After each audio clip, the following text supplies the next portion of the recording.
Unang hirit, mangunguna ka. Unang hirit, unang-una ka. Balitang dapat na malaman, impormasyong may pakinabang. Mga dapat unawain sa ating mga gawain. Mga dapat alagaan, ang iyong kalusugan, kapaligiran at kinabukasan. Wala ka nang hahanapin pa. Samahang totoo at kay saya, walang pagod na naglilingkod sa inyo. Sa unang hirit, unang-una ka. Sa unang hirit, serbisyong totoo ang nasa. Sa unang hirit, ang saya-saya. Sa unang hirit, Mangunguna ka.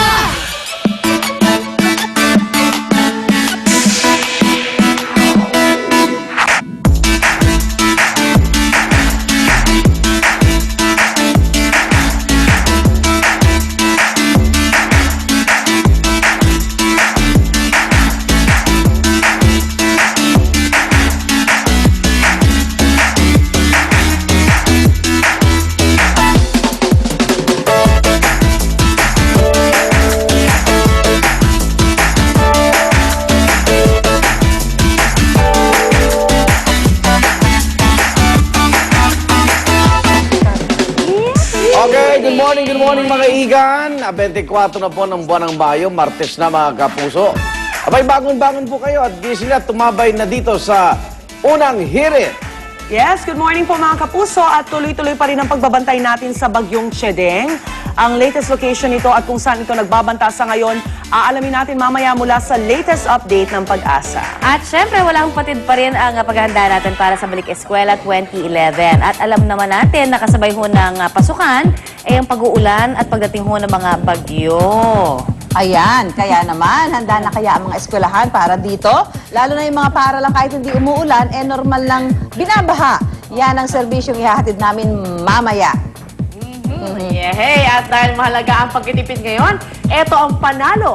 Isang warehouse na puno ng mga murang school Basa niyo. supplies. Gusto ko dyan. Later, hirit na sa atin ni Monica at Arnan kung gaano kamura ang mga tindang school supplies sa kanilang nadiskubreng baratilyo dyan po sa May Malabon. Abangan niyo po yan. Ayan, syempre may sorpresa rin tayo sa isa sa ating mga close dito na consider namin na isang living out na person. Mamaya po yan. Pero bago lahat, narito mo na mga balitang dapat nyo malaman sa ating top. Hirit!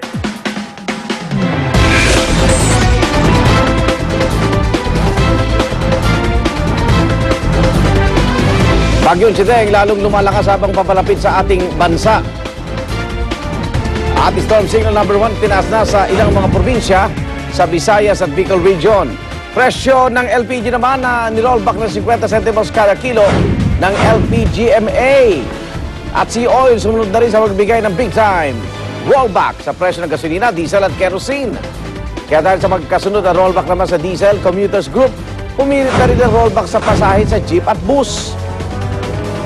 At alamin ng 4 na universidad sa bansa na pasok sa top 200 list ng Asia. Goste. At narito po ang mga detalye mga igan, Bagyong Chedeng lalong lumalakas habang papalapit ng Pilipinas. Base po sa ulat ng Pag-asa, kanina alas 4 madaling araw, natagpuan ang mata ng bagyo sa layong 500 at 40 kilometro sa silangan ng Borongan, Eastern Samar. Nagtataglay ito ng lakas ng hangin na umaabot sa 105 kilometers per hour at bugso na umaabot po ng 135 kilometers per hour. Lumakas pa nga yan.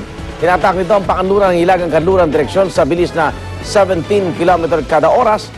Nakataas na ngayon na ang storm signal number 1 sa Catanduanes. Oy, mga kamag-anak ko dyan, mga Aldea, Arcilla, Sorsogon, Northern at Eastern Samar, maghanda-handa na po kayo. At habang papalapit po ang Bagyong Chedeng, doble ingat na ang mga taga-Albay na suki lagi ng mga bagyo. Kaya naman ang lokal na pamahalaan inihahanda na ang paglilikas sa mga residente. Lalo na ngayon na unti-unti nang lumalakas sa mga pag-ulan sa Legazpi City. May ilang residente na rin ang naghahanda sakaling sumama ng husto ang lagay ng panahon doon. Hindi pa rin daw kasi malimot ng mga residente ang nangyaring pananalasa ng Bagyong Reming doon noong taong 2006 kung saan libo-libong residenteng nakatira sa paanan ng Bulkang Mayon ang nasawi. At simula ngayong araw, ipagbabawal na ng Philippine Coast Guard ang paglalayag ng mga maliliit na bangka dahil sa paparating na bagyo. At bukod po sa Bagyong Chedeng ay pinaghahandaan na din ng mga taga-Albay ang pag-aalboroto naman ng Bulkang Mayon. Ayon po kay Albay Governor Joey Salceda, kapag itinaas na sa Alert Level 2 ang bulkan, isasabay na rin daw ang evacuation ng mga residenteng nakatira malapit sa bulkan. Pero kahapon, bumaba raw ang seismic activity ng bulkan ayon po yan sa PHIVOX. Pero hindi pa rin nagpapakasiguro ang lokal na pamahalaan, kaya naka-standby na ang 100 at 51 truck ng Philippine Army para gamitin sa paglikas. Ang Region 5 Disaster Risk Reduction Management Council naman nag-request na ng supply ng pagkain, bigas at canned goods. Yan, tapos yung mga bad news, good news naman sa mga misis na gumagamit ng liquefied petroleum gas o LPG. Nagpatupad po ng bawas presyo ang LPG Marketers Association.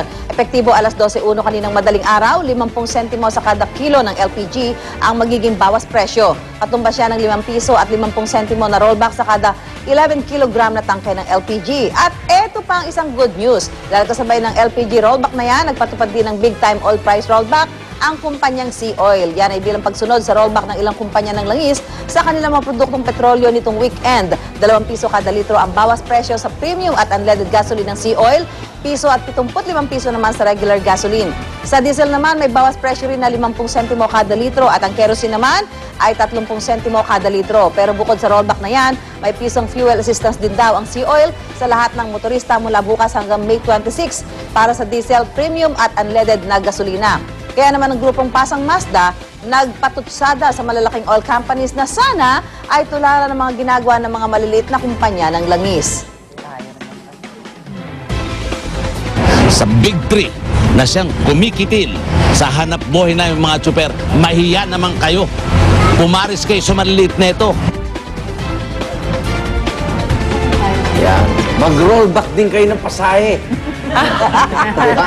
Dahil ano eh. Gaya mo ah. Hindi, kasi nung tumataas, okay lang eh. Ngayon naman bumababa. Di, kayo Dapat naman. sila din, oo. Kayo naman.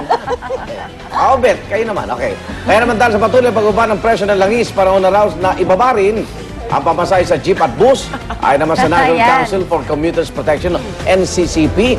Gusto ng grupo na ibalik sa 7 pesos and 50 centavos ang minimum na pasahe sa jeep at ibalik ang piso itinaas sa pasahe sa aircon at ordinary bus.